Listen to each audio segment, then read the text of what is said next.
আসসালামাইকুম, কেমন আছেন সবাই? আশা করছি ভালো আছেন। Welcome to my channel Shashi's basket. দেখলাম যে দিন তারিখ বলে মানে আমি যে বলছিলাম সেটা না আমার হয়ে উঠছে না। কোনো একদিন বলছি, কোনো একদিন বলছি না। ভিডিও করি যেদিন, ভয়েস ওভার দিই পরে, এত দৌড়ঝাঁপের মধ্যে আছি, কাজ করতে ইচ্ছা করে না, ঠেলে গুজে ওভাবেই করছি। এই জন্য দিন তারিখ মাঝে মধ্যে এখন বলা হয় না। আশা করি আপনারা বুঝতে পারছেন। তো সকালটা শুরু হয়ে গেছে। আজকে আমার ছুটি ছিল, স্কুলে আজকে ছুটি, সরকারি ছুটি, কিন্তু পড়ানো আছে। তো সকাল সকালে উঠে পড়েছি। উঠে আগের দিন যে আলুর তরকারি রান্না করে রেখেছিলাম রুটি পরোটা খাওয়ার জন্য, সেটা আমি একটা পরোটার ডো দেখি ফ্রিজে করা রয়েছে, আমার খেয়ালই নেই, সেটা আমি একটু ভেজে নিলাম, ছোট্ট একটা ছিল। তো সেটা দিয়ে আমি সকাল সকাল তাড়াতাড়ি এক কাপ চা সহ নাস্তা করে বের হয়ে গেলাম, যে সকালে পড়ালে সারাদিন একটু ফ্রি থাকা যাবে, তা না হলে ওই একটা টেনশন থাকবে যে বিকালে পড়াতে যাব।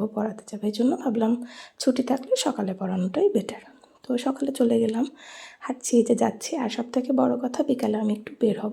অনেক দিন বের হওয়া হয় না। আম্মু বলতেছে রোজা চলে আসবে, ছুটি থাকলেও তো বের হওয়া হবে না বিকালে। তো সেই জন্য ভাবছি যাব। তো আমার পড়ানো শেষ, পড়ায় বাসায় আসছি। আসার পরে আমার তখন এত ক্ষুধা লাগছে, পরে এই যে এর আগে দেখিয়েছিলাম যে জানালা দিয়ে বড়ই পাড়া যায়, তো সেখানে গেলাম। তো যে কয়টা ধরা যায় পাকা সবগুলোই আপেল কুল। আর আমি বড়ই মিষ্টি খাই না। আমাদের গাছের আপেল কুল সবাই বলে মজা, আমি এখন পর্যন্ত এত বছরে একটাও খাইনি। সেই আমার ছোটোবেলা থেকেই গাছ। কারণ আমার আপেল কুল বাউকুল কিছুই পছন্দ না, আমি শুধুমাত্র টক বড়ই খাই। তো এই খুঁজে খুঁজে একটা টক বড়ই পাড়ছিলাম, জিনিসটা খুবই ভালো লাগছিল যে জানালা দিয়ে বড়ই পাড়ছি।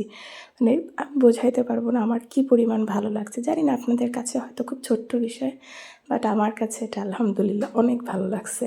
আর আমি বড়ই নিচে পড়লে সেটা খাইতে চাই না, আমি একদম গাছ থেকে পেরেই খেতাম। আগে তো ওই পাশে যে ছোটো ছাদ ছিল ওখানে উঠে আগে পারতাম ছোটোবেলায়, এখন তো কত বছর পারি না। কেউ পেরে দিলে খায়, নিচে পড়ে থেতলে গেলে খাইতাম না, এইরকম ছিলাম। যাই হোক, তারপরে আমার ক্ষুধা যাচ্ছেই না। পরে দেখি পেয়ারা আছে, একটা পেয়ারা নিয়ে আসলাম। ভাবছি অল্প একটু খাবো, কিন্তু পেয়ারাটা এত মজা ছিল, পুরোটাই আমি খেয়ে ফেলেছি।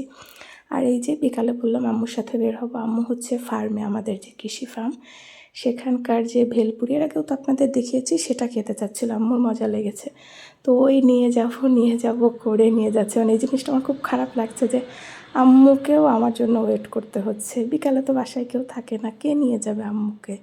আব্বু দোকানে চলে যায়, আর আমি তো থাকি না, পড়াইতে যাই। আম্মু যে কোথাও যাবে সেটাও সম্ভব না, একা একা তো যায় না কোথাও।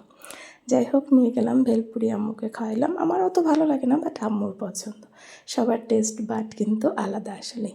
তো এই তো ছিল আজকের আমার ভিউ। দিনটা আসলে পরিবেশটা খুব ভালো ছিল, সূর্যটা অনেক সুন্দর ছিল।